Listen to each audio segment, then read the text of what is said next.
Micro economics సూక్ష్మ అర్థశాస్త్రం. అయితే దీన్ని ఎకనామిక్స్లో 2 మార్క్స్ క్వశ్చన్కి అడుగుతాడనమాట ఇంటర్ ఫస్ట్ ఇయర్లో. The term micro economics is derived from Greek word.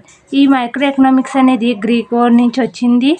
So micros అంటే మీనింగ్ ఏంటి అని అంటే స్మాల్, చిన్నది. ఇట్ స్టడీస్, అయితే ఇది ఏం స్టడీ చేస్తుందంట, the individual of units and small groups of individual unit.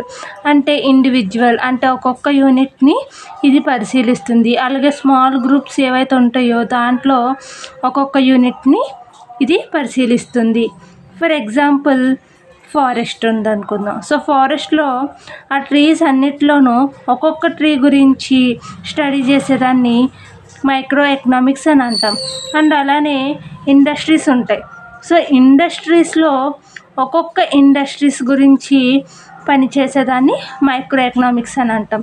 అలాగే ఇండస్ట్రీస్లో ఒక్కొక్క ఎంప్లాయీ గురించి అంటే ఇండివిజువల్ ఎంప్లాయీ గురించి తెలియజేసేదాన్ని మైక్రో ఎకనామిక్స్ అని అంటాం అనమాట. సో ఇది ఎలా అయితే అంటే ఇండివిజువల్ యూనిట్ని స్టడీ చేస్తుందో సో దాన్ని మనం మైక్రో ఎకనామిక్స్ అని అంటాం. సో నెక్స్ట్ వన్ వచ్చేసి మ్యాక్రో ఎకనామిక్స్ స్థూల అర్థశాస్త్రం. So the term macro economics is derived from the Greek word. ఇది గ్రీక్ వర్డ్ నుంచి వచ్చింది. So macro means large, large అంటే పెద్దది అని అర్థం.